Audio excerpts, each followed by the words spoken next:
A certain woman of the wives of the sons of the prophets cried out to Elisha, saying, Your servant, my husband, is dead, and you know that your servant feared the Lord, and the creditor is coming to take my 2 sons to be slaves. So Elisha said to her, What shall I do for you? Tell me, what do you have in your house? And she said, Your maidservant has nothing but a jar of oil. Then he said, Go borrow vessels from everywhere, from all your neighbors, empty vessels. Do not gather just a few. And when you have come in, you shall shut the door behind you and your sons, and pour it into these vessels, and set aside the full ones. And she went from him and shut the door behind her and her sons, who brought the vessels to her, and she poured it out.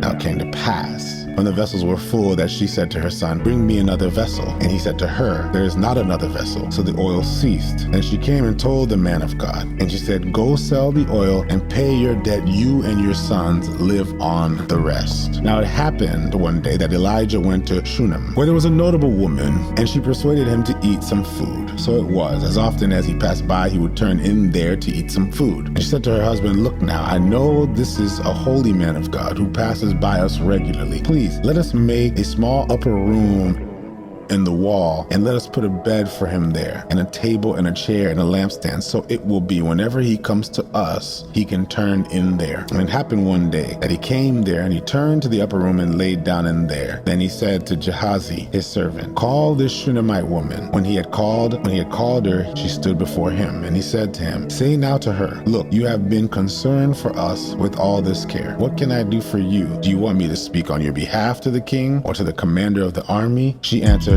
I dwell among my own people. So he said, What then is to be done for her? And Gehazi answered, Actually, she has no son, and her husband is old. So he said, Call her. When he had called her, she stood in the doorway. Then he said, About this time next year, you shall embrace a son. And she said, No, my lord, man of God, do not lie to your maidservant. And the woman conceived and bore a son when the appointed time had come, and when Elijah had told her, and the child grew. Now it happened one day that he went out to his father and to the reapers, and said to his father, My head, my head. So he said to the servant, Carry him to his mother. When he had taken him and brought him to his mother, he sat on her knees till noon, and then died. And she went up and laid him on the bed of the man of God, and shut the door upon him, and went out. And she called to her husband and said, Please send me one of the young men and one of the donkeys, that I may run to the man of God and come back. So he said, Why are you going to him today? It is neither the new moon nor the Sabbath. And she said, It is well.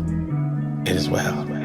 And she saddled a donkey and said to her servant, Drive and go forward. Do not slacken the pace for me unless I tell you. And so she departed and went to the man of God at Mount Carmel. So it was, when the man of God saw her afar off, that he said to his servant Gehazi, Look, the Shunammite woman, please run now to meet her and say to her, It is well with you? Is it well with your husband? Is it well with your child? And she answered, It is well. Now when she came to the man of God at the hill, she caught him by the feet. But Gehazi came near to push her away. But the man of God said, Let her alone, for her soul is in deep distress. And the Lord has hidden it from me, and has not told me. So she said, Did I ask a son of my Lord? Did I not say, Do not deceive me? Then he said to Gehazi, Get yourself ready, and take my staff in your hand, and be on your way. If you meet anyone, do not greet him. And if anyone greets you, do not answer him, but lay my staff on the face of the child. And the mother of the child said, As the Lord lives, and as your soul lives, I will not leave you.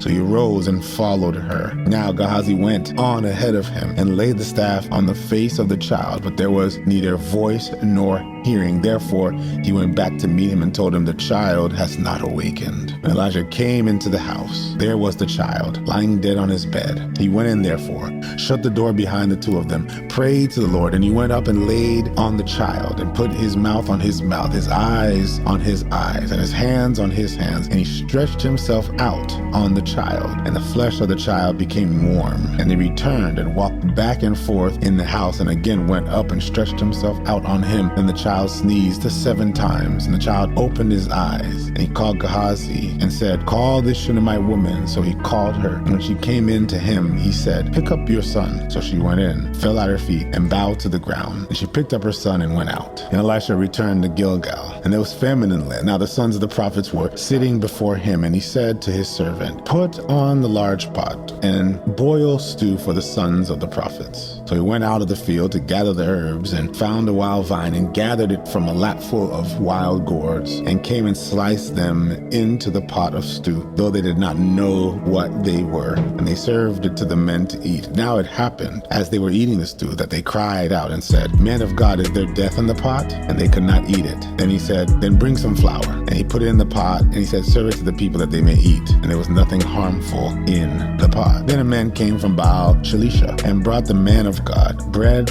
of the first fruits, 20 loaves of barley bread, and newly ripe grain in his knapsack. And he said, "Give it to the people that they may eat." But his servant said, "What?